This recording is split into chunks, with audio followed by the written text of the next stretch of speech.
So, welcome everybody to the WHOOP booth in Leger at the Mountainbike World Cup. Thanks for having us. This is Besenwagen, German road podcast. Seems a bit weird here at the Mountainbike World Cup, but I already told Andy, and maybe our co-commentator today has to say something about it. There has been a situation in the past, not so long ago, where this has happened, and I would say, because we are under the top 20 road podcasts, we were put in the second row here in the MTB World Cup. George, maybe I have to introduce you, because normally we have Paul Voss with us, but he raced German Gravel Championship today, and so we got someone who, knows a bit more about mountain bike racing. Georg Egger. Yeah, exactly. Now I'm the mountain bike expert in the group here, and I try to explain you a bit what is going on in the Mountainbike World Cup. It's definitely necessary. And you have also some experience in podcasting, so you were the perfect fit for today. Yeah, exactly. I run my own podcast together with Lukas Baum, who won the gravel German championships today. Yeah, we have some victories to in celebrate front of today. Paul. So yeah, more or less the whole team of the gravel champs is here now, more or less. You got a second win-win situation. Win-win for everyone. We are under a bit of time pressure because we have a special guest, thanks to WHOOP. And I was looking forward to her for a few weeks now because she was promised as a guest to us, and she's really here. I called to come to us, and she noticed, hey, it's Puck Pieterse. Good afternoon. Hey, first of all questions, do you know what a Besenwagen is? No. It's German, and it's the word for broom wagon. Yeah, Besenwagen. It's the same in Dutch, actually. Okay. Have you attended a Besenwagen in your life? Luckily not. So far? No. You have to do it. No, I don't want to. I think that won't happen. It won't happen. I hope so. It's good to not see it in the race. Yeah. Okay, you are the perfect guest today because you just won yesterday. Yes. Like it's a good omen, I guess. Normally, guests in our podcast in Germany have a good possibility to win after they attended our podcast. So we normally have road guys and girls. Nearly everybody in Germany was already guests in our podcast. And normally in the next weeks, things are pretty smooth. But it's normally like this in your life, I think. Maybe it gets even smoother, huh? That's how we I do hope so. That's how we do it. All the guests are pretty successful anyway, but we praise ourselves. You know, we're a bit a lucky charm. For Maybe sure, it's also good for me. It can't be a coincidence anymore now. No, So it's true. We'll see tomorrow. Yeah. If the streak continues. I will start with a pretty short introduction because not all of our German listeners will at once know who you are, because, as I said, normally road listeners, and but it's definitely super interesting because you race on the road when you want some time and a bit, yeah. Scored some really good results already. But just as a short introduction, you are 21 years now from the Netherlands, and you're kind of successful. Let me say your Wikipedia career started when you were 16, and you already got 5th and 6th at European Championship in cyclocross. Can I say cyclocross is still your main discipline?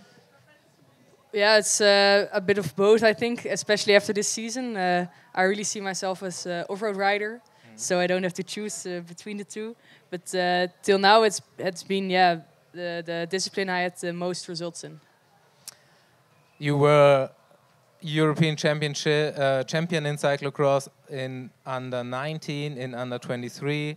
You were world champion in cyclocross in under 23 when Tom Pidcock was in Fayetteville. Yes, this year exactly. And this year already second in the World Championships, European champion, Dutch champion, and 4 World Cup titles in cyclocross.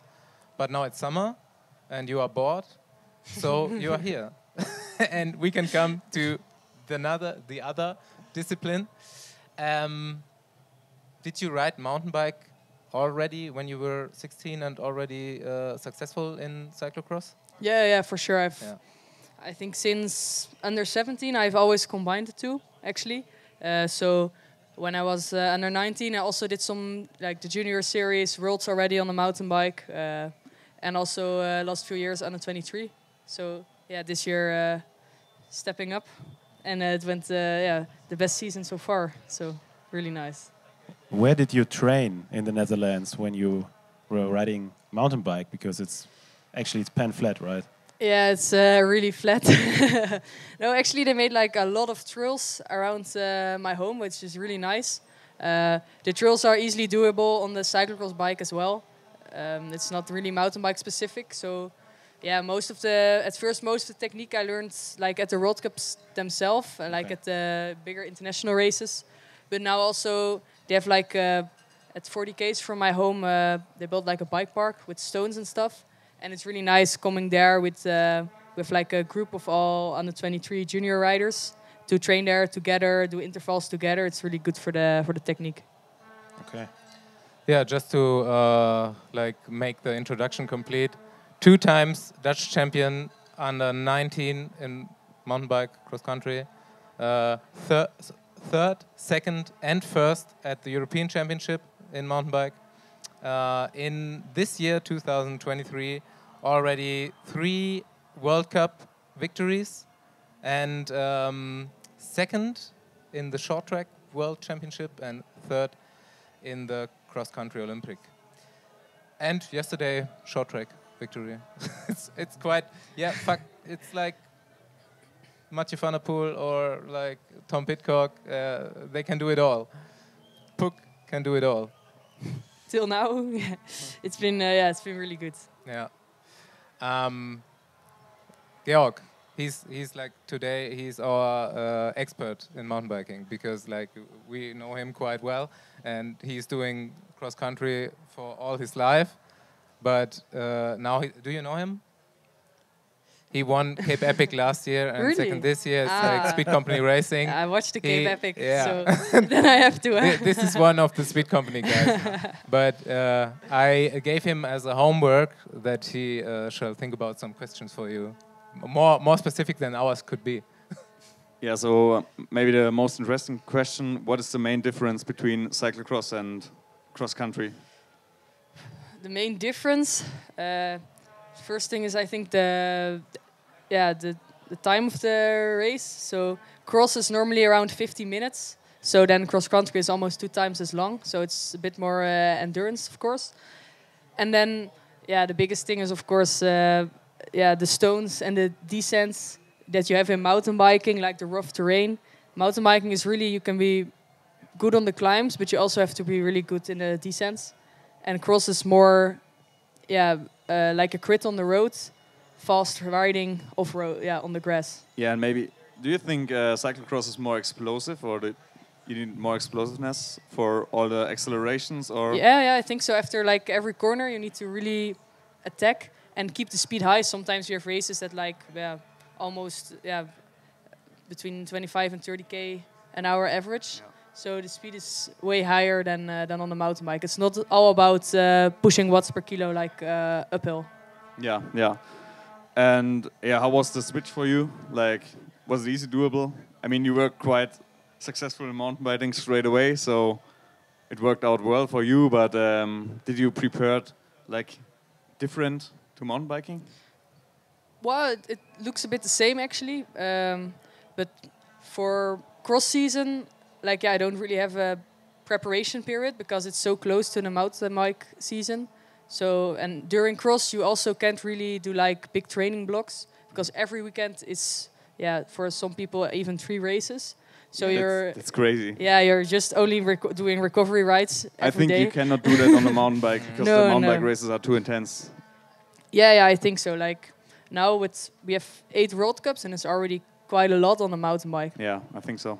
Because I do the stage races in the spring season, and for me it's also quite hard to combine marathon racing and cross country racing. I mean, I'm not racing in the first positions in marathon, but also I race in the first positions in marathon, but not in cross country. So in cross country, I'm happy if I get 20th or something, but it's super hard to combine it. Yeah, and it's also you need to really switch mentally in your head that it's a bit different. When I talk to people like you, I always wonder, like, how does it feel to be able to achieve everything? Like, what do you set goals for yourself, or do you just go and like see what happens?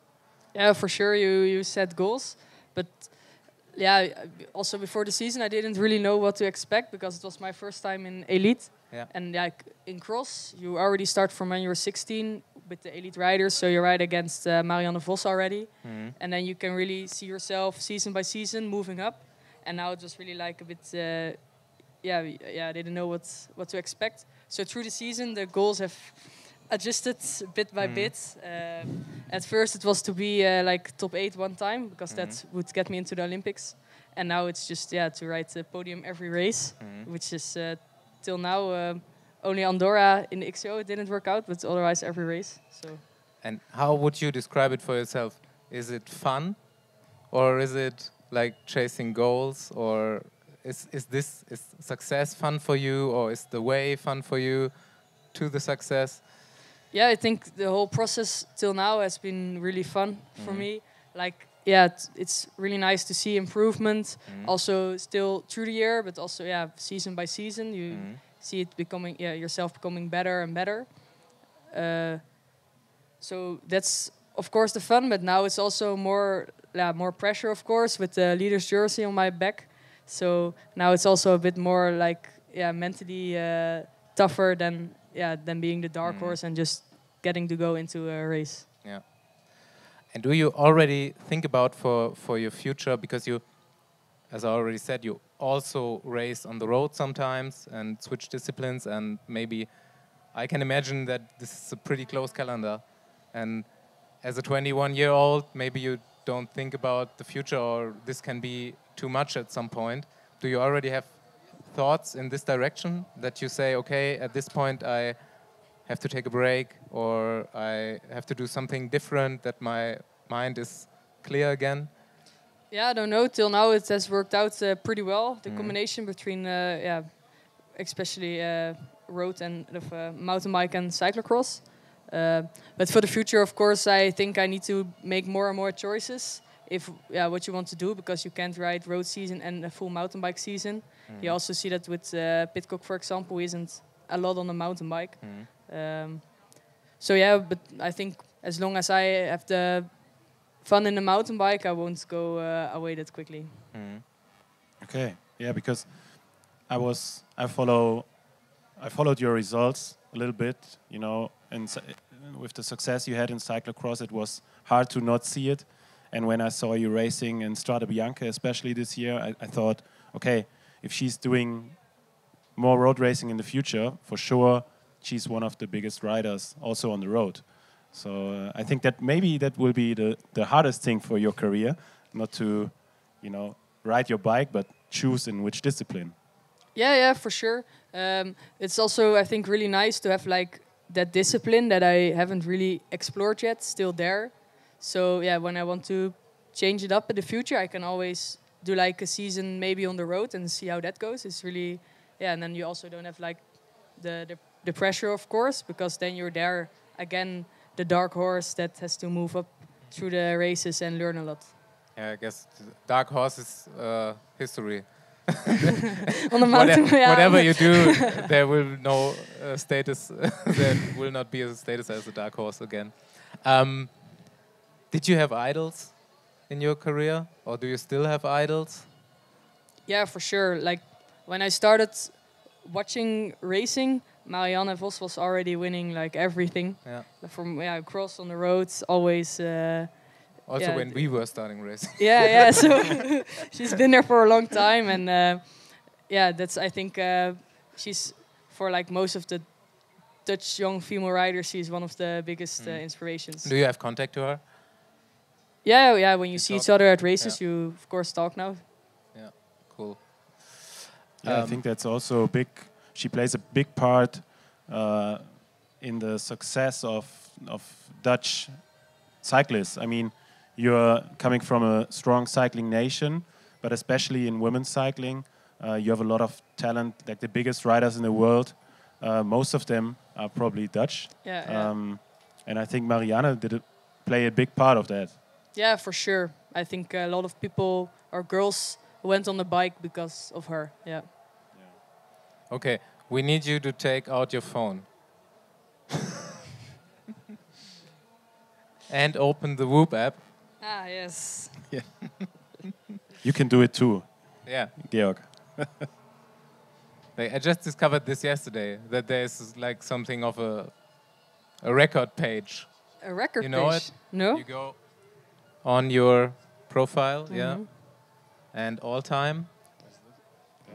Yeah. Ah, okay. nice. We can now. All time? So, question is, what is your worst recovery score? My worst. Your worst recovery score? 4%.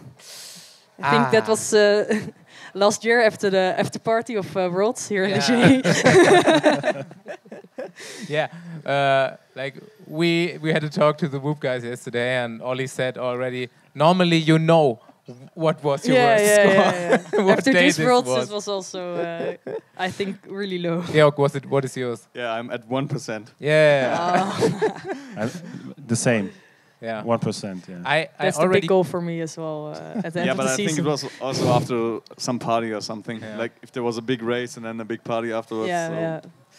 It's not good. I not looking already qualified as a non-partier yesterday because I have 15%. So you're not That's training high. hard enough. No. Yeah, or not partying hard enough. But last year at Speed Company Rave, I haven't had WHOOP already. So I guess this year this could be a good day for a 1%er. For sure. Okay, then your highest and lowest HFV? My highest it was 148. So that's quite high for me. And then the lowest was 61. All right. And heart rate? 198. So almost 200. Lowest? I don't see lowest heart rate. It's the lowest. Okay. Yeah. You have it? Yeah. 37. Wow. Nice. Georg? What HRC or Both. 33 and 107? So I'm not. There's not much. And then heart rate 41 and 64. Does anyone here have a high score of 21 or? You mean the Yeah. like the resting heart rate. No, the The I don't know actually what it means. Belastung. How it is in English. maximum strain. Strain. Yeah, the 20.7. Same for you, I think. Yeah. 20.7. I don't think I think nobody gets 20.6. to 21, huh? No. It's still to be almost done. impossible. We have I think. experts for this question later on. Yeah.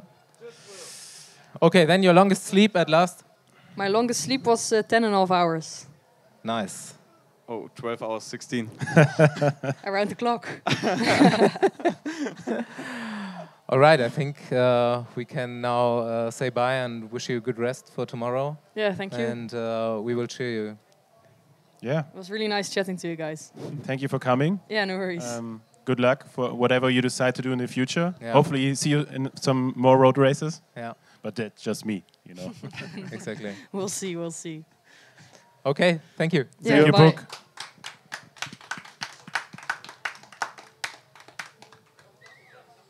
Okay, I think we will have a little bit of a Egger corner now.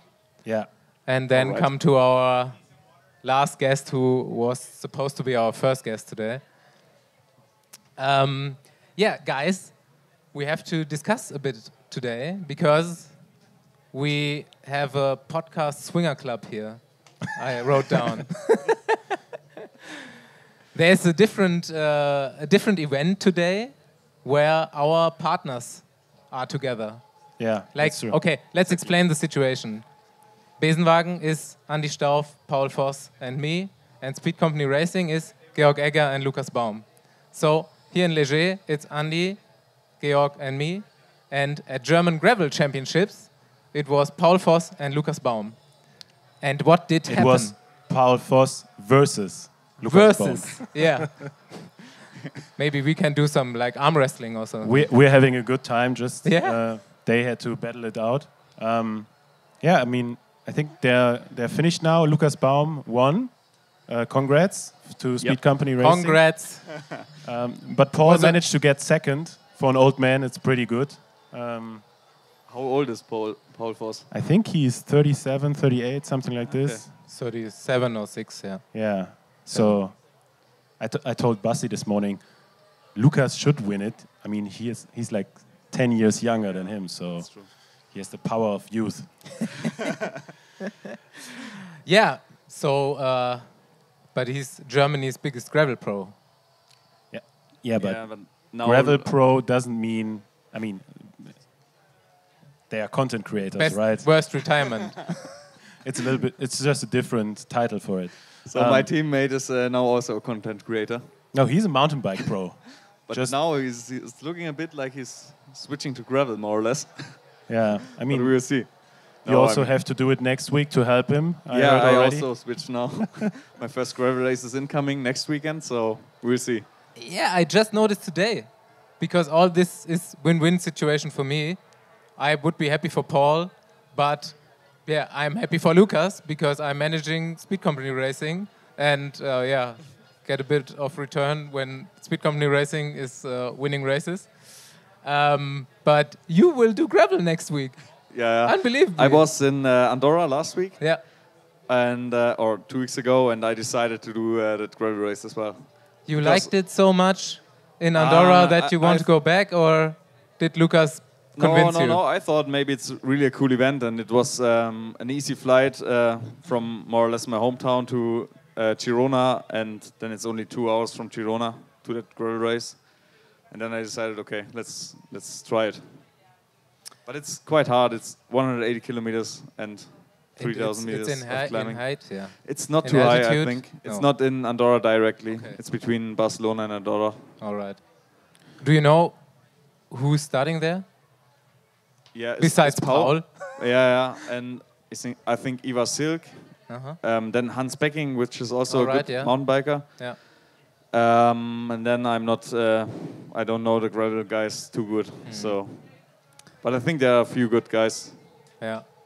Yeah, Baumi as new crowned German champion. We already discussed that we will have to manage to get some all-white kit for next week.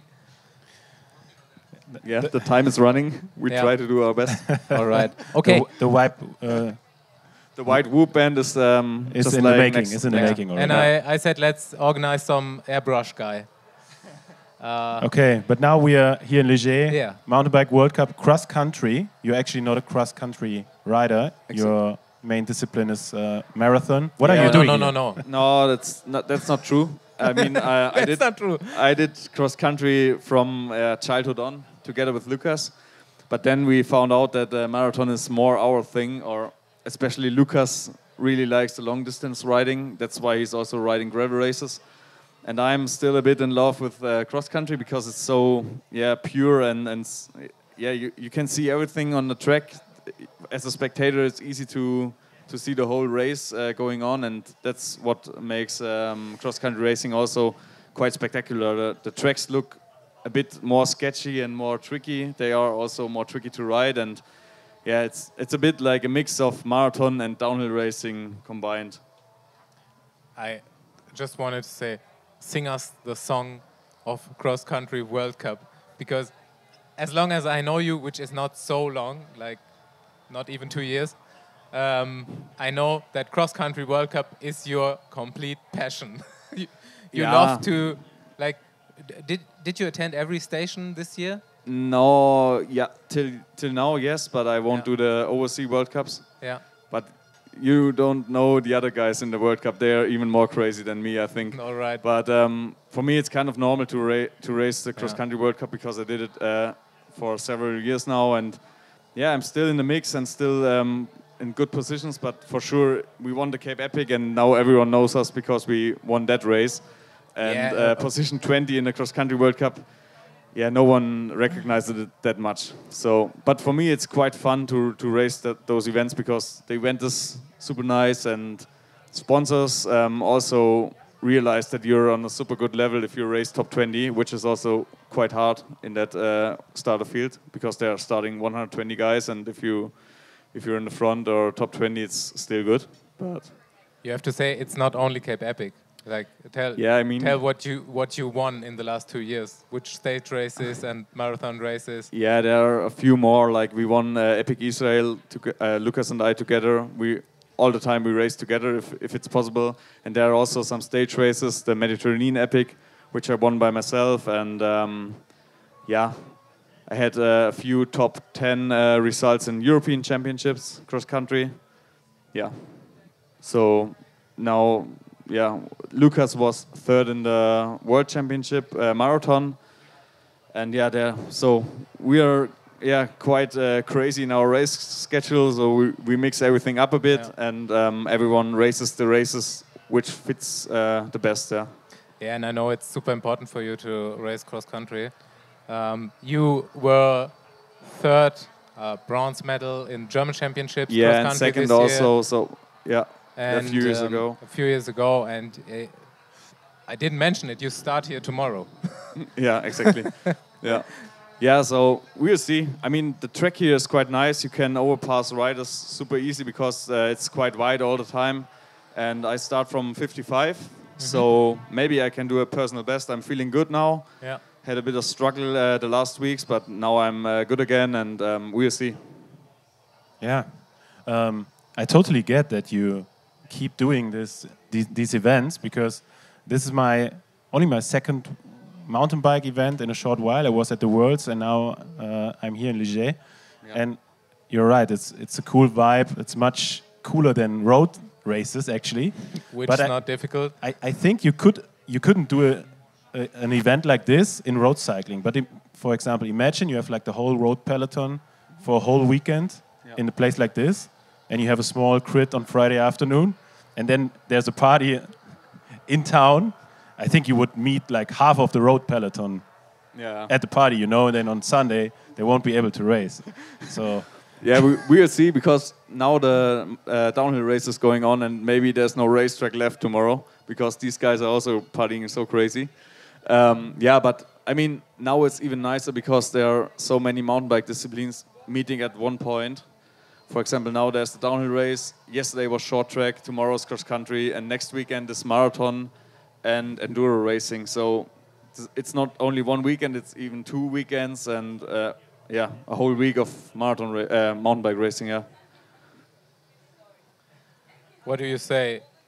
Would you die if you ride a 170 crank? What crank? Crank length, 170. I actually tried 172.5, and it was a bit weird. You went into hospital directly? Not directly into hospital, but cramping. This is lies. Yeah, no, but I don't know. I actually thought about maybe it's even better in mountain biking because then you can pedal more and you're not. In marathon, it should definitely work out. Yeah. But you mountain bikers are you don't have the crazy steep gaps and stuff like that where you need the long cranks. Yeah, but normally not. And I mean, even in mountain biking, you're not standing that much that you have to pedal from zero. Yeah, but no, I just find it super, super funny because I just realized that this is the only thing where mountain bikers are super stiff, are super like roadies. Like I can't do this. Yeah, I mean. We should check it maybe in winter if you need a lot size, of time. It's okay. Yeah, with my size it's not. But when you talk to Louis Neff, yeah, exactly. cannot do another crank length. It's ridiculous. Yeah. All right. Yeah, I wrote down another question. Yeah. Um, We were still talking about like this event. How many times have you been here already? I think it's a third time here. Last year were World Championships here. Oh, I think fourth time, yeah. And then before 2 World Cups, yeah. But yeah. And what is your favorite mountain bike World Cup? Yeah, this one is quite nice, and also in Novo Mesto, Czech Republic, it's a quite nice race, and Lenzerheide is also nice.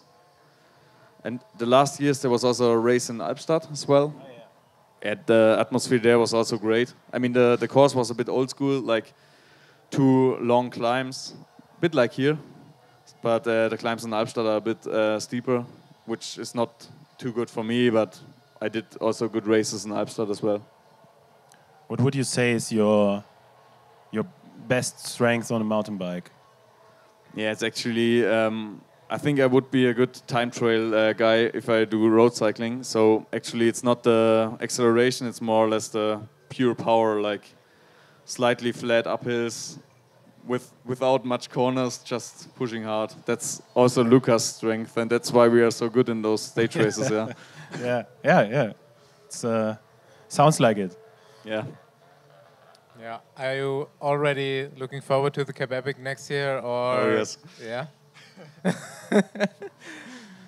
Yeah. I said I would come with you like for 2 weeks this time. Don't know if it's good or not, but I guess it's gonna be fun. I think it's good, huh? Yeah. Do you guys plan to do the, how's it called, Tanka track?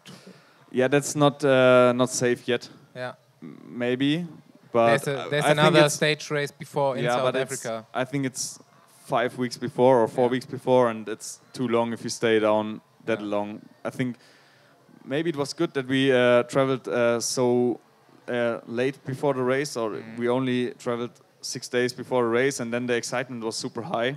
And if you're there for 2 or 3 weeks, then you get a bit tired and you're not that excited anymore. And I think it was quite good to be there just a few days before the race and then go full gas for the short time period which you're there. How long would you say that the preparation for the Epic takes you? Like, how many races do you need before? When do you start to go, like, with the goal of preparing for the Epic? Yeah, the last years we did 2 stage races before. We started end of January, and Cape Epic is end of March. So, yeah, the final preparation is 2 months, more or less. So we did 2 stage races in that period, and then we were good to go. What will be the last race this year? Before the before the winter break. Yeah, that's the Epic Israel. Yeah, which is also a stage race, 4 days, and like kind of little Cape Epic if you want to. Say it like you will meet Paul there. Again. Yeah, exactly. He's racing with Tim. With Tim or Lewis? Yeah, okay. Yeah. One guy from Rose. Yeah. Not decided yet. So first mountain bike race for Paul. First mountain bike stage race. That's good. And first mountain bike race. I don't know. Actually, I don't know if he ever did a mountain bike race. Yeah. I definitely did not do a mountain bike race in my career. I was only like for winter training. I was on a hardtail mountain bike, you know. Nowadays they go on a gravel bike. Back then it was hardtail mountain biking. But for winter training it really makes sense because on the road sometimes it's too cold. I like the gravel bike for winter training the most because then you can do long rides on the road, and if it gets too cold you can switch to off-road. How much are you training on a road bike actually? Yeah, now because I got the gravel bike, not that much on the road bike anymore, but it's maybe 50%, 60% sometimes. Because it depends on the season. Like in winter, a lot of time on the road. I know that the king of marathon, Karl Platt, always trained a lot on the road bike, like also crazy distances, like 300k rides regularly. So is that what? No, but that was a bit. All the Bulls guys from that age, they did crazy trainings, like only 200Ks plus, and if they're on Mallorca, they always do like 200 every day, like island with laps. Udo Belt. Yeah, it was crazy. But we are not training that crazy. So maybe Lucas is a bit more into long distance riding than I. But he does mountain bike on the road. Yeah, that's also a bit weird. It took him about 2 years to take his first trail descent in Andorra, because he was training 2 years only on the mountain bike on the road, with the mountain bike on the road. Yeah. So, all right, let's introduce our last guest. Was supposed to be the first guest today. I'd say normally Jeremy Powers would be qualified as a normal full-time guest in Besenwagen Worldwide podcast. Maybe we can do this another in the one. future. Another one, yeah. But first of all, thank you for inviting us here, and thank you for hosting us. Jeremy is working at WHOOP now, and he can tell us if anyone scored 21 already. First of all, thank you guys so much for having me. It's a pleasure, and it's great to be with, such a great podcast crew and a big champion, so thank you for that. And also thank you to me, but also thank you to our good colleague, Oliver Fiedler, who runs all of our German-speaking territories and helped put all of this great stuff together. The truth about the 21 is that, unfortunately, that's not possible. You'd have to work out at 100% of your maximum for 24 hours straight, which I will tell you, though, that a rider that rides for Education First, Lachlan Morton, last year, he did the Tour de France unsupported. And this is public knowledge. We put this data out there as a look back and a dissection of what he did. But he did a 20.8 on the last day. And if you recall, he wanted to beat the peloton, wearing sandals, and he is because his feet were so sore from trying to ride the entire Tour de France completely unsupported. On that last day, he rode, I think, 15 hours in rain and with a headwind, and he did a 20.8. It was unbelievable. His metrics from the tour, they just kept going down and down and down. And it was he was sleeping in a tent, eating baguettes and Cokes, and he died a little bit, but he came back to life. One day he was at 1% when he finished. Another day it was it still wasn't good. But being such a big athlete, the second day his HRV went back to 200. He's so fit, but his body was under such intense fatigue. But the highest that I've ever seen is that day from Lachlan Morton, 20.8. Savage effort. I think the body just gives up at any point. It says, okay, it doesn't make sense to be tired. I have to activate not to die. I think you're hallucinating at that point, though. If you've ever ridden your bike more than 8 hours, you die once and you come back to life. Yeah. And if you do that twice over, 15 hours, where you've already done 16 days before it of doing that, you're just you're a bit lackadaisical. Yeah, he's an incredible athlete, and he must have a certain strength mentally, which is unbelievable. But somehow it didn't work out for him on the road. I mean, did you actually were teammates with him back at Jelly Belly? Jelly Belly, yeah. We were sort of kind of teammates, yeah. But rode for the same team, but never at the same time. But I know him through a lot of great mutual friends. And when I was racing, my mechanic is also now his mechanic. So there's a lot of crossover. But consider him a friend, but never raced with him side by side. I mean, he was one of the biggest prodigies probably for Australian cycling. I mean, he's Australian, but lived most of the time of his riding career in the US, so it's a little bit, coming from a US continental team into the World Tour was very promising for him. He did some spectacular races as well on the road. I mean, he won Tour of Utah, I think, then switched back. But actually, I wanted to come to the time your career, at Jelly Belly, and I looked it up because I was thinking about it yesterday. Did we actually race together? And yes, we did. 2010 Tour of California. Hey. Yeah. I have a lot of great memories of that race, actually. Yeah, it was a really nice race. I remember. What team were you on? With Quickstep. Dang, dude. Yo, we're among greatness in here. The stars. Oh, snap. I need to get myself on the Wikipedia. I need to know. I was in a breakaway one day with one of your teammates then. I had a really nice day out in 2010. It was a rider from Quickstep that I'm not familiar with his name, but Lars Boom and I were in the breakaway that day. Do you know who it was? No, I don't remember. Okay, it was really it tall, was skinny guy. definitely not me. No. And he was just enjoying the landscape. Yeah. It was a really nice race. Unfortunately, it's not there anymore on the calendar. Yeah, I agree. And I think everyone in road cycling would wish the Tour of California to come back. Yes, I agree. Yeah, that was such a beautiful race. I had the opportunity to do it a couple of times, and I was never really that amazing of a road racer, but I loved racing on the road, to be honest. Like, I just wasn't as gifted at road racing. They were very long, and I am very ADD. My attention is not that long, and 5-6 hour races was just take a long time to get through that. So if I wasn't in the breakaway or contributing in some other way, I was completely bored by road racing. Yeah.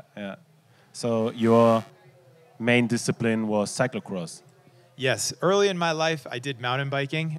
This is where I got started because it's really fun and there's a great environment. As you can tell here in Ligier, it's exactly how I remember it. Community environment. People are out stoked.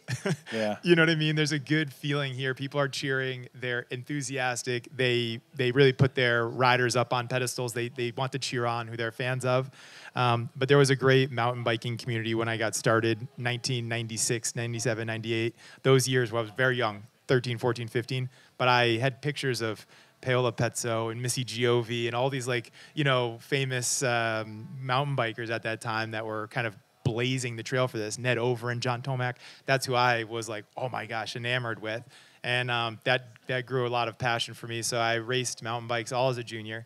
And then the bottom sort of fell out of mountain biking in the early 2000s. And you couldn't make a living at it anymore, but you could on the road. And so that year we just did all road racing. And then, I turned pro that next year. And that was it. Like, the story's written. How did you discover cyclocross then as an American? I had a coach that was really into it, and he thought it would be good for me. The shorter races, the short attention span, and the way that my body type was. Cyclocross doesn't have a lot of usually like really big hills like this, and I'm like a bigger build, even though I'm probably people see you like, oh yeah, you're skinny, but actually for a bike racer, I had a really big legs and a lot of weight on my lower half of my body. So yeah, it was like that. Just they thought I'd be good at it. Shorter climbs, punchier efforts, explosivity. And those were characteristics as with the short attention span too. Yeah.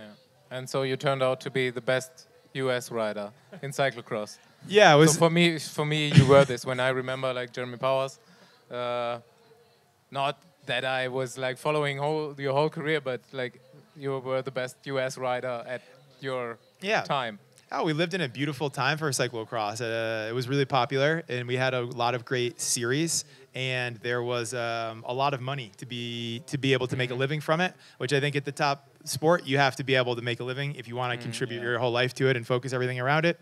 So I retired from road racing. I raced with Jelly Belly for about 10 years. I retired in 2013 at the end of that year, and I went only for cyclocross. So I retired. I did 5 more years of racing, exclusively cyclocross, and I have so many great memories. That was really those were the big years. Would gravel be a discipline for you, or is that? It's back to the same road problem. Yeah. It's too long. Yeah. It's too long. So I raced a race like short track gravel. Yeah. No, really. So I did Paris to Ancaster, this beautiful race up in just near Quebec or Toronto area of Canada, and it's like a 2-hour gravel race. And I was able to win it one year and place and rode it a bunch of times. That for me was super fun. 2-hour gravel race, yes, like all day. But these 8 and 10-hour death marches, I have so little interest in it. I can't tell you. I would rather do anything. I'd literally rather do a puzzle at my house with my kids than do a gravel ride for 10 hours. Yeah, that's the US gravel style. I think maybe now the World Cups and everything will be a little bit shorter, but still probably like 5 hours around that. The gravel World Cups are shorter, but I think they want to do them longer. Yeah? So I know I think the real gravel guys, they want long races. Yeah, and like the UCI races at the moment are even like 3.5 hours only. And because they are so fast, I don't think they predicted them to be so fast. And I think too, they have to add minimum an hour. Yeah, because otherwise it's more or less marathon racing on a gravel bike. And it's not a different discipline really. Jeremy, like we said in the beginning, usually we have a different co-host with us, Bastian, me, and Paul Voss. Yeah. Do you know Paul Voss? I do. You do? because he also told us a story like, damn, I'm not in Ligier. I have to do the gravel championships because I have a story with Jeremy Powers. Yeah, Do you remember? Go on. I'm curious to know the story. So he did a cyclocross race in France or in Belgium with the national team. We don't remember. I guess he like did a World too. Cup race, and then he crashed in the race, and he went to the hospital, Yeah. and was left there by the federation. They forgot about him, German and they went Federation back just left him there. home. So, and he didn't remember if you crashed as well, or if you just picked up your teammate in the hospital. I told this story the other night. Go on. Continue with the story. Yeah. And then, actually, you gave him a lift, because otherwise he would have been stuck at the hospital, right? That is like the blessing and the curse of me. I tend to be a really nice guy, and it doesn't always work out. Yes, I do remember this now that you bring this story up. And I did crash. And I remember I got up and I was like, I'm fine. Like, everything's fine. And they were like, it was in France. And they were like, no, you're an American and you're going to sue us. So you have to go to the hospital. So they made me go to the hospital with them. And I didn't have anything wrong. But I do remember that he was there and that this happened. And then, we for sure gave him a lift. Yeah. That's yeah. So how do you remember him? Like for us, he's always quite nervous guy. Like how did he? This is when a was really this? long time ago. I have to be honest with you. I always say that the analogy is that like there's a lot of penguins on the iceberg, and sometimes the penguins slide off the iceberg when there's too many on. Yeah. This is one of those cases where I remember it vaguely. This is a vague memory, but I don't remember it super well. But maybe he remembers something about me. Yeah, probably it's like 15 years ago. Yes. Yeah. And he was one of the best German riders. Yes. At this time, and he's still like loving his cross career memories, and he's still like talking about this a lot, and like thinking of himself as a cyclocross rider, even if he turned road pro then and was quite successful there too. And it's funny because like as an American or a German, you go to Belgium or to the Netherlands and you get your ass kicked. Like how was this for you? Yeah. When did you come over? Was this early in your career? Yeah. In 2004, I made my way over to Belgium, and I lived there for a couple of years. I would go home because of the visa stuff. You got to go home a little bit, but I basically lived in Belgium for most of my early 20s. I don't know if that's like the best thing. There was a lot of crying, to be totally honest with you. It's a hard life in Belgium by yourself as a young whippersnapper trying to make it in bike racing. Often, you probably know that the level is extremely high. There's not, at that time, there wasn't as many resources. I had a lot of friends, but they only spoke Flemish, so you need to learn Flemish. Truthfully, when I got there, I didn't even know how to do anything. It was really, really like that. Like, you didn't even know how to use the phone. And there wasn't mobile phones or text messaging at that time. And it's a bit gray there too. Yeah. It's very dark and cold. Yeah. And I have many Belgium stories, but I also think that made me much better later in my career. I was happy I went through that trial of those years doing that alone. But later, I think it did help me and make me quite hard to the variables that you face there. And you just can't be a wuss. At the end of the day, you really have to be hard, and you have to grow mentally very strong to be able to live and take care of yourself, and then to actually get to that level. Because probably not the most naturally gifted cyclists. You work at it really hard. Like some of us, they come in, they win everything immediately, and others, you work really hard for it. It's like you have to build yourself up. And so I was in that latter category. So to be able to actually get results in Europe, it was a long road for me. But eventually we did some. I think for myself, I was really happy with my career and respectable results. Top 10, a lot of top 10s in the World Cup and the cyclocross, and I can be happy with that. Yeah, for sure. I mean, that's like a win for somebody who's not Dutch or from Belgium, right? Yeah, First American was a big thing all the time. Yeah. First American. I'm like, I know, but I'd like to be. Yeah. So. Yeah, I think my best result in the World Cup ended up being 6th, and I was staring at the podium, and I remember that race, but it was the best that was possible on the day. So, but I achieved a lot of what I wanted, so I'm really happy. I have a question, because you now here are our WHOOP representative, and I guess you are pretty much into the insides of WHOOP and stuff like that. And we have a speed company racing group on WHOOP. 2 athletes and me as the manager. And I always have the best values, the best data. Like heart rate. You don't have any kids, do you? HRV. Heart rate, availability is also Yeah, resting heart rate and heart rate variability. HFV, Yeah, HFV. always like. And should we worry? Should I worry? But it's going pretty well. They are winning stuff. So. Everyone's metrics are individual. So, like, as part of my role here doing sports marketing and different hats, we all wear many hats here at WHOOP, and it's a big team of people that make all these great things possible. But I end up looking at a lot of teams and athletes' data and helping them understand more of what's going on inside of it. That's super interesting. I would need to look at your data to understand. But oftentimes, like, I talk to a lot of athletes, and sometimes they say, like, hey, you know, talking in big numbers, I used to have a 200 HRV, and now I have 100, and I don't know why. And then if you go back a little bit in time and you do a little therapy and they sit on your couch and you listen, you realize, like, maybe they had a girlfriend break up with them. Maybe they changed their home. Their sleeping environment's different. They moved to altitude. There's all of these things, and WHOOP is so tight that it knows this, and it tells you. So their lives basically are just shit. And they should learn from me. I was trying to do the politically correct version, and you use that version. But I'm not here to say that. We can say that. No, but the truth is that all the metrics are individual. Like, what they have versus what you have isn't like, it's not always like that. But I think, Bastian, you are the most professional amateur in cycling.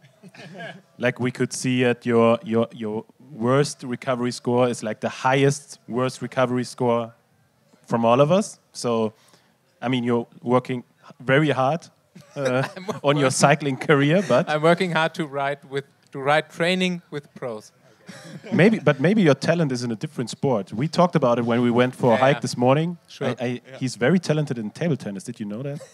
Ah, really? I didn't say that I was talented. I said I did this when I was young. I guess that where I'm coming from, people become wrestlers. Yeah, and I think pretty much when I wanted to be like successful in a sport internationally, I should have gone for wrestling too. Okay. Because short, compact, maybe I could have gone like for 60 kilo and still pretty strong. But you've chosen cycling. But I've chosen cycling where I definitely have no talent. You have to be really angry, though, to be a wrestler, don't you? No, these guys are totally relaxed too. I don't think so. I think you're talking a little bit out of your But just for 3 minutes, here. they are not relaxed. Yeah. But that's actually, I know a guy who does judo, and he's like the nicest person but he would kill you. Know. But Yeah, he can kill you, yeah. That's the kind of guy I want to hang around with, like when I'm, doing, like, you can always come. Like, in the event that something happens, I have you. This is the insurance. All right, so I guess we can come to an end, but I want to ask you your worst recovery scores too. Oh gosh, I mean, who knows? Getting COVID was a real bummer. That there were multiple days where it wasn't not good. I guess I still haven't had it. Oh, let's just knock on wood. Hopefully you don't get it. But COVID was a. I slept 16 hours the first day I got it. I just slept 16 hours. That's for sure my biggest one. And I know for a fact that was a 1%er. That was, I've never seen anything like that. I think I had like a 16 HRV or something. It was like, everything just went like, it was like, great, and boom. And the weird thing was that my body was like getting prepared for it. And I could see my metrics the day before were really strange. So I took myself out of the mix of the family. And I was like, I'm going to just kind of be by myself doing things around the house. Yeah. And I wore a face covering, and for sure that's my lowest day. But big days, I think I have a 20.7 as a big day, and my max heart rate's like 188. My lowest resting heart rate is like 42. I know my metrics. Yeah. I have one thing that I'm really proud of is I have almost 2,000 consecutive recoveries. So 365 divided by 2,000, that's like basically 5+ years of being on, I think 4+ years, something straight. Yeah, I mean, I think that's a good amount of data.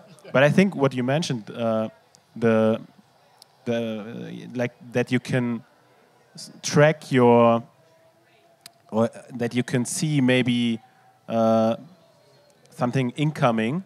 Like an infection or something like this. I think that's one of the best features for an athlete using WHOOP, because a lot of, like it probably, a lot of athletes, they used to train hard, and even if they're not feeling really good, they push through, and then they will get much worse afterwards.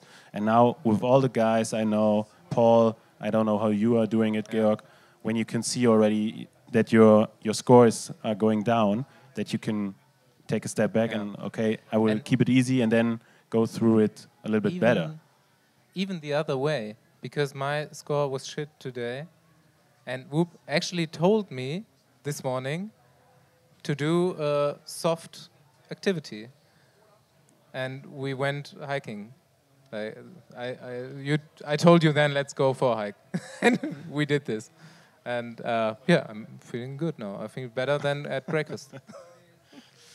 WHOOP is like funny because it will teach you a lot about yourself, but you have to be ready for the information. Yeah. You have to know what it says. It's like any training tool. If I ride for 500 watts for 10 minutes, but if I don't know what watts are, then I can't make anything about it. WHOOP is like you have to have a learning curve. You have to have some level of understanding. And having been here, working here for many years, and then an athlete with them as an ambassador before that, I have a very unique, weird, like WHOOP sense about me when things are going right or when things are going wrong. And if we see something in the data, and not just with myself, but also with athletes that ask me, can you please, they give us permission. We do a whole thing to be able to do that. Data privacy is very important at WHOOP, but we do a whole thing where we go in and we get the riders' permission, and then we can look at their data, and we can see like wild things, like at like a Tour de France or at a Giro d'Italia or a big stage race, we can see a rider's deteriorating, and then the team will ask us if they like to confirm things or to look at things, and we'll say, this is what we see. We run daily reports with the teams that we work with, and we can almost for sure say that the rider won't finish the event like this because you can see the trend in the data. It's quite clear often, but not always. But especially if someone's getting sick or they've been in a breakaway, and then that was sort of the straw that broke the camel's back, if you would say. Like all of a sudden, you see that they have done a big day out, say 5, 6, 7,000 kilojoules, like 6-hour stage, something really high mountains, tons of climbing, and then they just never recover from it. And okay, something's happened here. And you should be doing everything. The team needs to be doing everything they can if they want to hold that rider in to try to get them to recuperate, to come back to their best self. Do you have an alert set in the company? When an employee is going down during need holiday. During the COVID times, we did ask anyone that was in the red not come in. So work from home. A lot of us were working from home anyway. But we all believe in it, and we don't. We know what we know. All right, I have a last question, and I'm pretty sure that you've got a story because I'm asking this every guest of ours. I'm worried. And as we normally have pretty successful cyclists in our podcast, I often get the answer, no. Do you have a good story out of a Besenwagen? You know what is it? What it is? I have so many. Yes. I heard earlier the Puck. Yeah. I do. Let me see if I can get it right. And I think you may be able to bring some of this to full circle since you were on Quickstep. Yeah. So I'm in the gruppetto, if you will, the back group. And I'm riding along, and I'm sitting with a Quickstep rider, and I look at the bottle that he's got, and I said, it's empty. Why do you have this bottle? And it had a picture of the soigneur from the team and his phone number on the bottle. And he said to me, when I see, people that look like they're enthusiastic and they might want the bottle with the soigneur's name and phone number on it, I throw it to them in hopes that they will call and say hello to our soigneur. So it's like my gift to the soigneur that he has his picture on here. And I've written this story on Twitter, and I'm going to pull it up because I could be a little bit off, but I've never laughed so hard in the peloton over something like this, that the soigneur was putting his phone number on the bottles that the riders were throwing to the fans. Yeah, that happened. But it was a little bit different. Okay. Because there was no picture on the bottle, but there was a phone number on the bottle. And it was my phone number, and I gave it to a fan because it was on the last stage of Tour of California. We did laps a few times, and then sometimes, you get eye contact with people on the road, and I just gave away my number. So oh my God. It was the last stage. Okay, so that was you that I shared that laugh with. Yeah. Did you know that story the whole time and you were waiting for me to tell it? Yeah, I think so. maybe there were some other guys in the team doing the same stuff, but I think that was quite unique because also the sports director in the car, when I told him, hey, can you write my number on the bidon so I can give it to a spectator, he was laughing. My mind is blown right now that this has come full circle here in Ligier. I just want you to know this is probably one of the most hilarious stories, and this was not staged. For anyone that's watching, this was 100% on my mother's life. I did not know that this was the man that this happened with. But now that I look at you more, I'm thinking, holy shit, I did share this laugh with you. Yeah. But that was a very good gruppetto that year. We had a lot of fun. I will tell another story of the gruppetto when we are off the record. It was like I said, a lot of people wish there's the Tour of California again on the cycling calendar. Let's hope it comes back. Maybe another good race in the US would be nice to be back on the World Tour for sure. A lot of American guys in the World Tour. We have an American team in the World Tour, so there should be a few American races. I like US races back on the calendar. Yeah. Can I tell you another great broomhiking story? 2-seconder. Sure. I was at the tour of Qinghai Lakes in the Tibetan highlands of China. We were at like the stage profile was simply, it looked like this. It looked like a volcano. Yes, you start at the bottom and then you go up to the top and you come down. And it went to 14,000 feet of altitude. I don't really know what that is in meters, but that's like the highest. Like you're like, after that, it's just like, it's over 4,000 meters. It's unbelievable. So I'm with a bunch of guys, and we were all really looking out for each other. Like, hey, there's a guy that's like, a minute back. We have to wait for him. Like, we were really trying to make sure that everybody would get to the finish. And I get back to the team car, and I said to the team doctor, I said, I feel absolutely terrible. It was like sleet, snow, concrete blocks. Everyone's like really wretched and tired and cold. And I said to the team doctor, my helmet is like really tight on my head right now. Like my helmet feels like it's gonna pop out of my head. And she said, yeah, that's because we're so high that your brain is actually swelling up here. What am I doing? What are we doing right now, racing up this? And that's the only race that I was so happy just to finish. It was a life race, but the gruppetto in that race was something that was like, just unbelievable. It was just like guys just trying to make it through just to live. Who won this? Oscar Sevilla, I think, won it. But he also had to take a deuce, like a number 2, in like a cycling cap because everyone was their belly was so ruined from like the water or the food or something. And I have so many stories from that race too. All right. Okay, I think we have a title for this. Like, we can call this episode Full Circle in Léger. And yeah. Thank you so much. Thank you for having me. Thank you. Bye-bye, George.